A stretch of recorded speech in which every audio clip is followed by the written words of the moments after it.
Hey FHN! I'm Riley. I'm Sophia. And welcome to the Nightly Show. Stick by for a look at chemistry crafts, game of the year predictions, a local pastry business, and so much more. You won't want to miss this.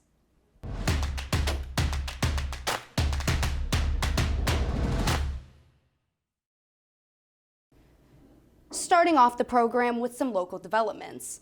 The City of St. Charles announced that a new 2-acre park will begin construction and is estimated to be finished sometime in 2026. The Punman Nature Park is an ambitious twist on the typical swings and slides that kids know and love. This design prioritizes indigenous plants and multiple walkways for anyone looking to take a stroll or walk their dog.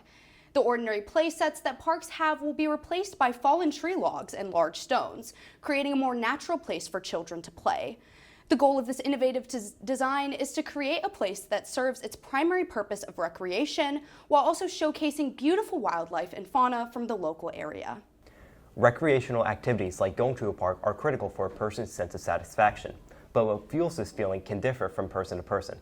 Let's take a look at a video from Nicole Badra and Oldani on an FHS student who finds satisfaction through playing the saxophone.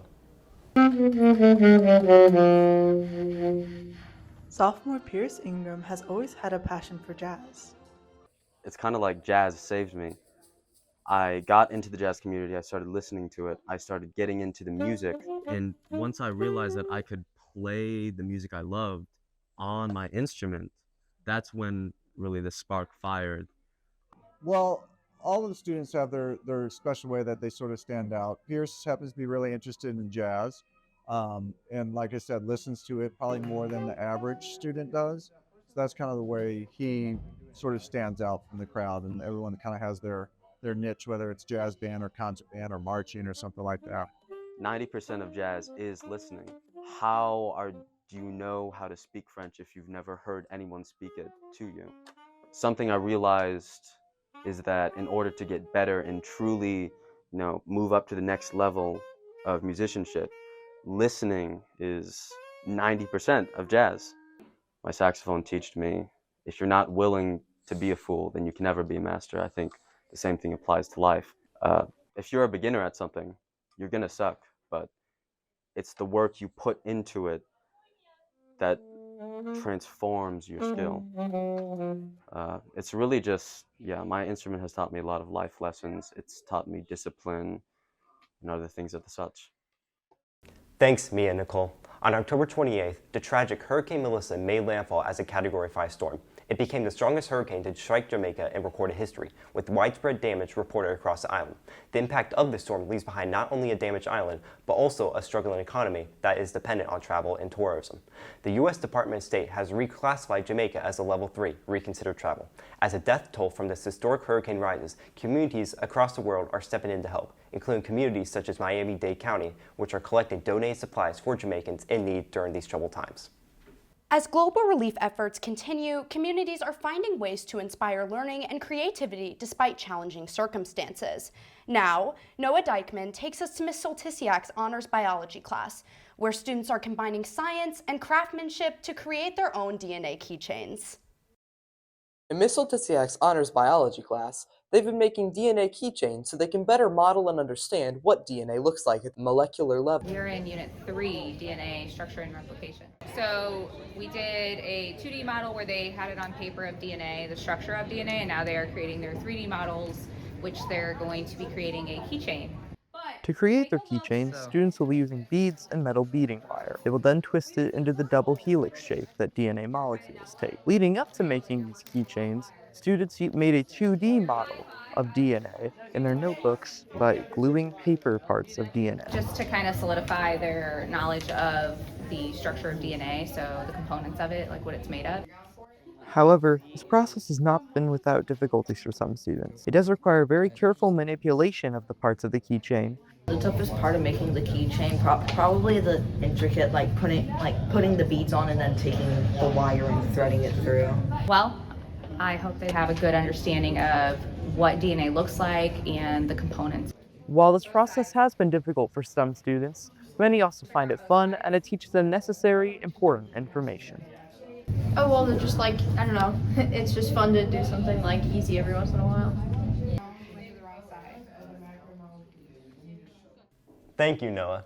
Just last week, on November 4th, the highly publicized New York mayoral election was held between the three candidates, Andrew Cuomo, Zohran Mamdani, and Curtis Sliwa.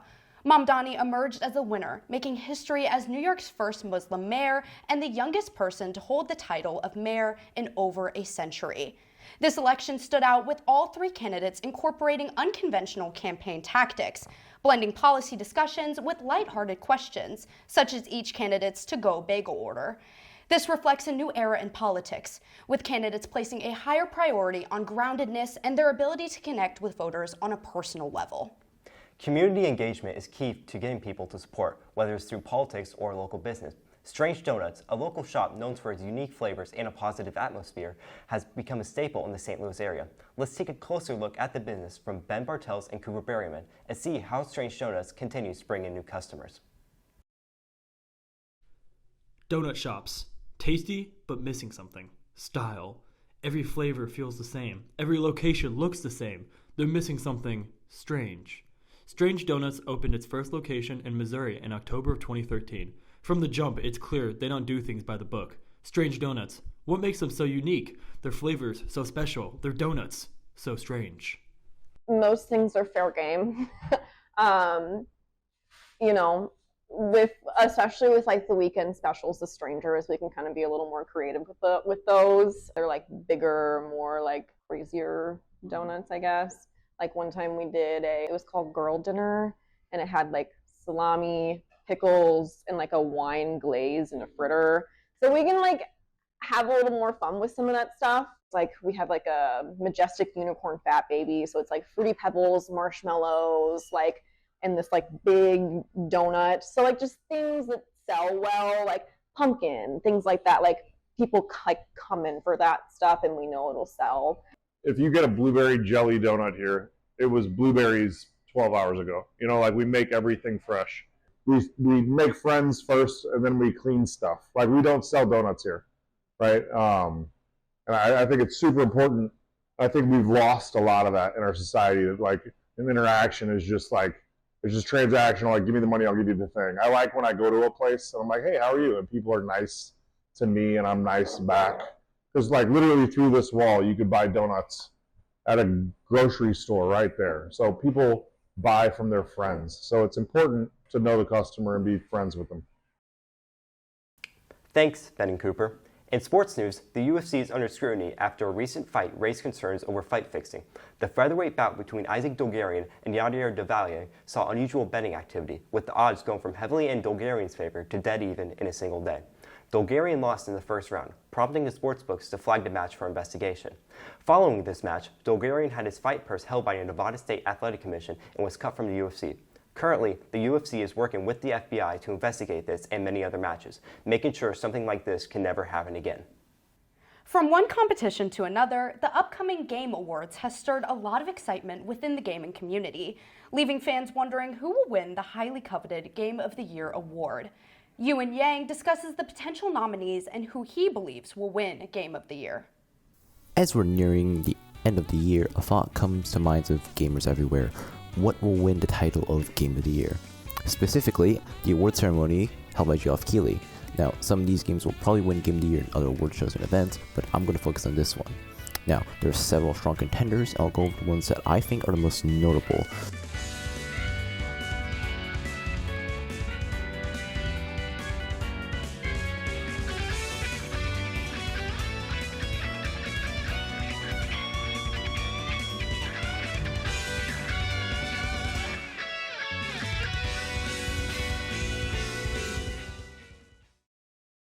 Thanks, Ewan.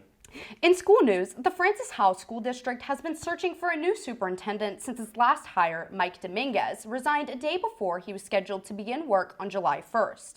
The resignation caused large backlash across St. Charles County and has resulted in the school board exhibiting extra caution in searching for a replacement. For more information on this developing story, read Carly Dyson's article on FHNtoday.com, linked in the description down below. While district leaders are searching for their next superintendent, others in the community are searching for inspiration and creativity. Laila McKindles takes us to downtown St. Charles, where the annual Mosaic Art Festival brings the streets to life, where visitors can explore a variety of handmade creations and take home a piece of local artistic talent.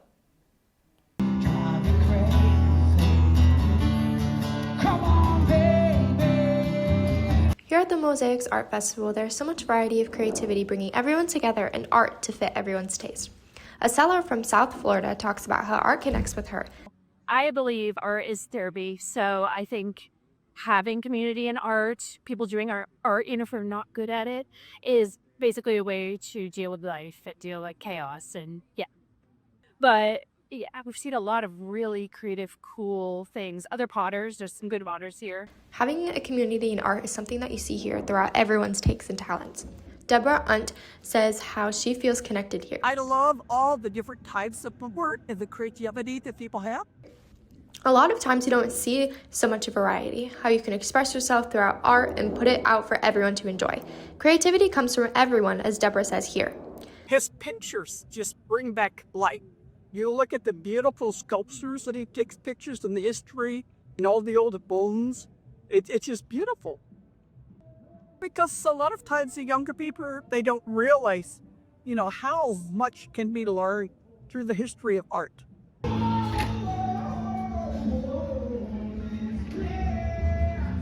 We're born inherently artistic children, kids. You give them a marker and they're gonna scribble. I think if you just embrace that childlike ability, then you can make art. They look at the whole show. Check it all out. It's all awesome. And honestly, check it out one day. Come down here and learn. Look at every piece of art. Everyone has a different way. Everybody has their own creative aspect to express and see. The variety here and the connections people bring through their art is something you can't get from anywhere else. Thanks, Laila. And with that, this episode of The Nightly Show is coming to an end. Make sure to follow us at FHNtoday on Instagram and TikTok. Subscribe if you haven't already. If you enjoyed this episode, make sure to leave a like and a comment down below what story you'd like us to cover in the next episode. Once again, I'm Sophia Johnson. I'm Riley Aldenderfer. Signing off.